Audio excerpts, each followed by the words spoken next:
Hello and welcome to Life Less Ordinary. I thought now, middle of January, would be a good opportunity to give you an insight into what we've been doing the last little while in the garden. As you can see in the background, we have the chickens. They've been moved around different spots around the yard and they're there at the moment. And over here, so behind me here, we actually have moved our bees. I think we may have moved one over to this side probably in about September, October maybe. But we actually had these two hives given to a friend, John from EezyBeez, and he managed to split some of his hives and put bees into our two hive boxes. He kept them for a couple of months and we've just gotten them back about a week ago. So they're over there and they're actually doing really well. Lots of activity. We haven't opened them yet. We'll give them another week to let them settle in and we'll open them and see how everything's going. The other things that we've been doing is lots of planting. So as you can see here, we have all our potato that we planted in about October of last year. So that's all growing really well. Next row back here is some corn. Now this corn has been problematic since we planted it. Now it's probably not so much the corn as the soil, and we have had massive issues with the soil. I think I've shared in a few of our other videos that with all our raised garden beds that we've put in here, we've obviously gotten soil from other places, so a local compost maker, a local sand and soil place. So we've got them from a couple of different places and we have had so many issues with it. Not a lot of growth in terms of fruit in vegetables last year. Some things grew, some didn't. Beans in particular didn't grow, or they'd grow to a certain height and then just die off. But coming back to the corn, this corn I planted in November, and we put down a couple of bags of a vegetable mix from the local hardware store. And I looked at it and I thought there's something not quite right with this, so I thought I'd amend it with some mushroom compost, and I thought that should make it okay. But this corn here, some of it went to seed, or just bolted when it was only a small height, and which meant I had to pull it all out. Yet at the same time, I have planted, or Salome has planted, some corn at exactly the same time up in her garden in the front, which was different soil. It was a compost mix, so not this vegetable mix that I put in here, and hers are growing fantastically. So there's obviously an issue with the soil, so I'm planning to amend this soil. I may have to pull out this corn because it's just not any good. So I may have to amend it with some compost that we've been making in our compost bays. But to give you also a little bit of an example of that, in the next row here, I have pumpkins. Now up here, I planted into this same vegetable mix with a little bit of mushroom compost, and as you can see, there is not a huge amount of growth, whereas from about here onwards, I put compost from our compost bays in, and you can see the difference in the growth of the pumpkin seedlings. Also, here's another example, this one here. So this row here is purely our compost. with some of this coconut fibre, which I've put on the top as a mulch. Now, as you can see, this I've only planted 2 weeks ago. And if you look at the amount of growth in this with just 2 weeks, as opposed to this that's been in there for 2 months, our compost is obviously much better. So the moral to that story is I need to work harder on building our compost so that we have more and more, so that we can use it to fill our garden beds.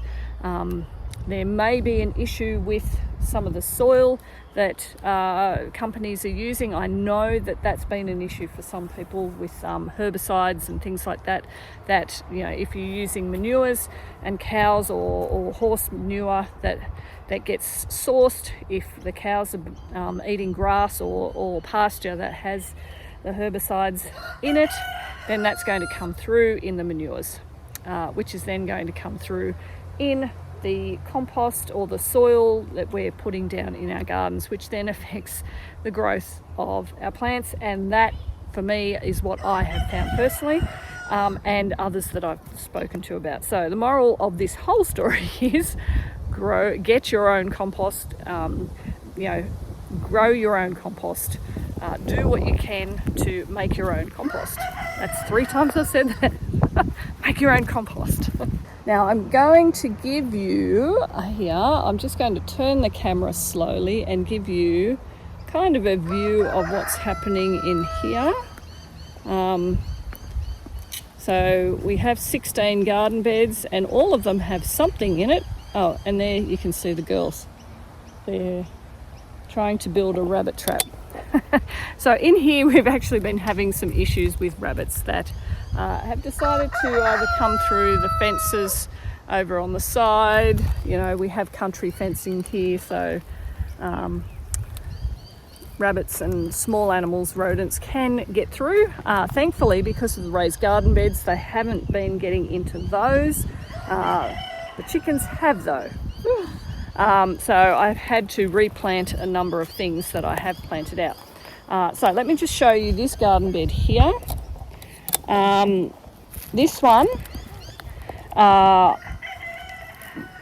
this is the garden bed that I had the garlic in, and I harvested that all in November.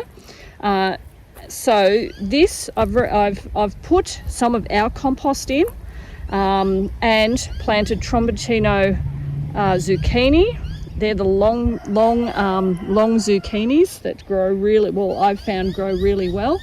And because I've put compost in here, I've got some volunteer or self-seeded, looks like pumpkins probably. In here I have put seed for carrots, which is just starting to come up. So I'm really thankful because I do not have a very good history with growing carrots from seed. So much so that Dean went and bought me the other day some already started carrots here, which, you know, when you grow them like that, plant them from seedlings, you just have to be really careful to get the roots coming down, which is what I've done. So I've got carrots that will be ready a lot earlier than these ones, obviously. I've also got a couple of habanero chilies and capsicums in here, and they're separating off by onions.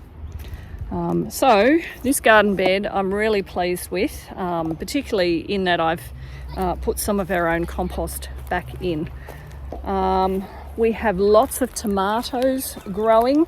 So I think I've got 8 beds of tomatoes. And so they're the 5 different varieties that I had planted.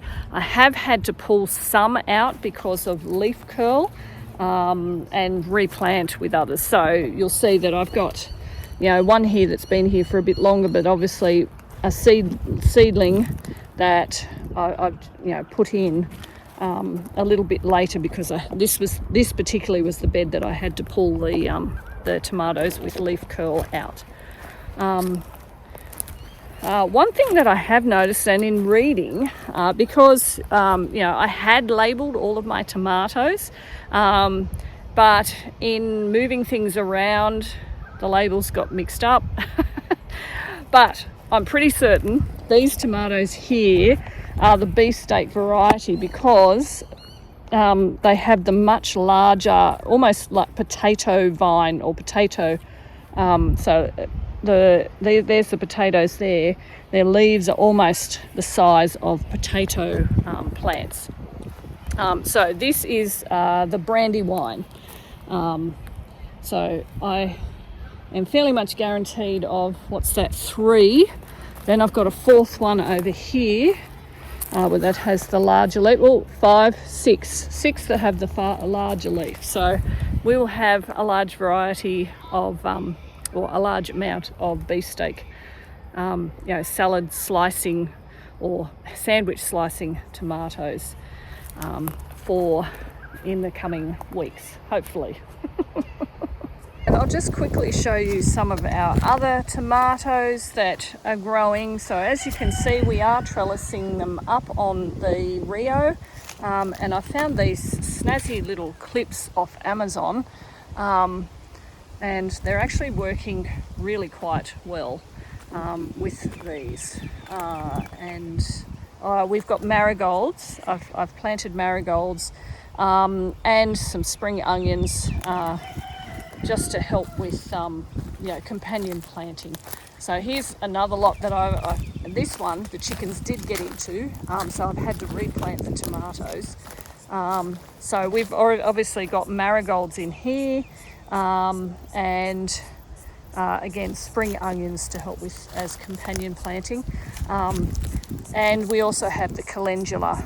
So as you can see, calendula does seed really well and spread, so trying to keep that under control is something that I'll have to keep on top of. But to be honest, calendula is such a lovely flower, and I'm happy to keep some of it so that I don't end up with bare beds. Something that I have tried to keep to with our summer plantings is only planting the things that we actually eat. We have a lot of garden space here, but there is no point in me planting something like Brussels sprouts. We're not big eggplant eaters, so I'm not planting eggplants. We do plant a lot of lettuce. So I think I've told you before.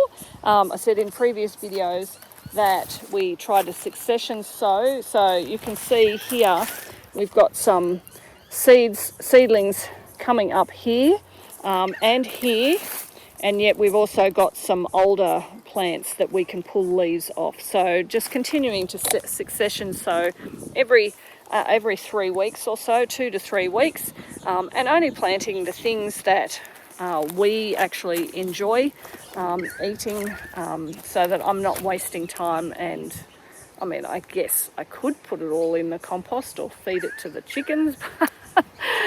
It's a cost when you're buying seedlings or even planting seeds, a cost of time if you're planting the seeds for things that you're not necessarily going to eat. So our staples are carrots, beetroot, zucchini and cucumber, tomatoes, lettuce, spring onions if I haven't already said that, and garlic. We don't plant so much more for your autumn winter crops. We don't plant so much of the broccoli and cauliflowers because we tend to not eat a great deal of that. But everyone is different. If you like your Brussels sprouts and your broccoli and your cauliflower, plant those, but not big fans here. And lastly, I wanted to show you how our berries have been going. So here, along this line, we have all our berries. So we have boysenberries, loganberries, we have raspberries, white raspberries, and some thornless blackberries all the way down the back. And we have them in their clumps, and tied like this, so we don't end up with them all over the ground. And it helps us to see where we can pull out any stray ones that might be growing. So if any are growing over there, I'll pull them out. So I just want them kind of growing here. And that helps us to stop with the spread of the berries into areas that we don't want, so like over into the grass. We're not going to be able to stop the birds from getting the seeds or the berries and flying, say, over to the neighbour's property and dropping them there. We can't really control that unless I netted, which we will do at some point, and that's part of the beauty of espaliering the berries. It's easier to net. So that will be something that we might do next season, because we're coming up on the second season of the berries. We've gotten a little bit more than we did last year, but in the coming years we should get a lot more berries off it. And one of the great things about growing your own berries that I have found, and Dean and I were actually sitting over here only about half an hour ago, but the girls, as you can see, they're riding their bikes, or they've been riding their bikes on this track down here, down the hill and coming down and around. Every so often they'll stop and come and take a run over to these berries here and start foraging for some berries as a little snack. And that's kind of nice to see. Nice that they have that opportunity to be able to do that.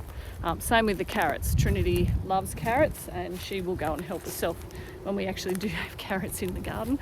But she will help herself to that.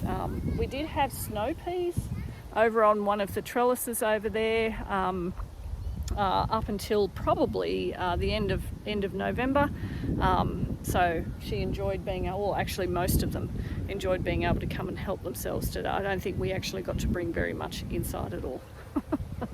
But having all of this, I've enjoyed it because it's great to be outside. I've been learning heaps as we've been going, particularly with this soil issue, learning how to try and manage that. And it's great for our kids to be able to see where their food comes from and be able to help themselves to it.